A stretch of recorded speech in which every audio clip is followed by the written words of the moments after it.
This is TWiT. I gotta find it. I'm sure I have a Harman Kardon Invoke somewhere. Mine is right in front of me. Is that the one you slap on the head and it gives you a fact? Yes. Yes. A joke. You and I bought them. Yeah. No, I have one. Three of us. All three of us. Well, by the way, that's part of the problem with this story, right? So if you were to I'm sure Mary Jo's site is like this too. I mean, the percent, the crossover between people who might buy an Invoke speaker because of the Cortana integration and might listen to this podcast and might read our blogs is pretty high, right? Yeah. This is the audience. Yeah. So when you go into like the comments for these kinds of stories, for at least in my case, it's I guess I'll call it like, you've heard of perception bias. It's like experience bias, People, you would assume that the entire world had bought one of these things, And let me tell you something. Those people are really upset. Like, they're really upset. They're talking class action lawsuits. They don't understand why they couldn't have left the Wi-Fi functionality. They get all these, like, really specific complaints. And I don't mean to be cynical, but, come on.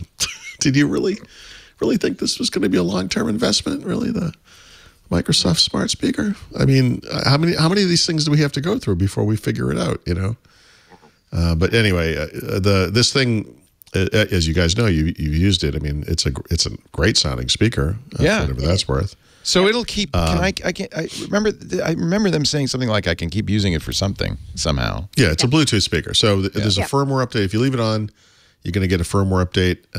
Actually, today. And it will be available through the end of June, and it will basically turn off. Well, the Cortana integration, of course, there's some of the effects you get, the color and the tone and all that are a little bit different. But basically what it does is it just turns it into a Bluetooth speaker. Yeah. It happened to mine. So Cortana is being removed. Right. Yeah. So it's funny because up until this morning, I could still say Cortana and it would say, by the way, your speaker is going to have Cortana removed very soon. Da, da, da, da, da. And now today, when you say the word, it doesn't do anything. It just doesn't do anything.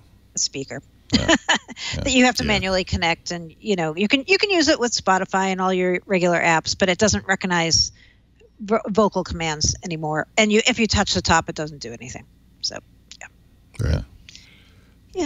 that's so it's like a little tombstone now. Well, it still plays music, which is nice. It was a good speaker. When they first came out with this. They were talking about a whole line of speakers like this, right? Oh, yeah. And it was going to be the next big thing for them was this idea of Cortana powered speakers, and on the what work happened? side, I can't remember.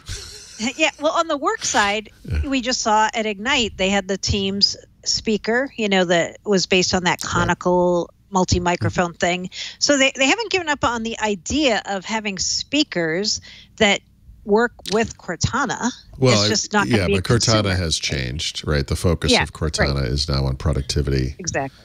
Look,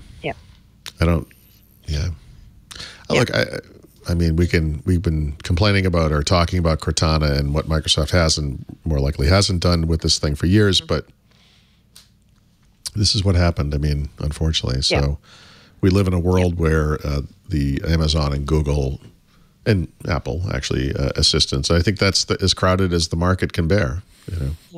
Yep. I mean, Samsung has a stupid thing no one uses too. So I'm sure that will be the next collateral damage. Actually, it's not really collateral; it's direct damage. But whatever. I'm sure that will be the next one to go. Yeah.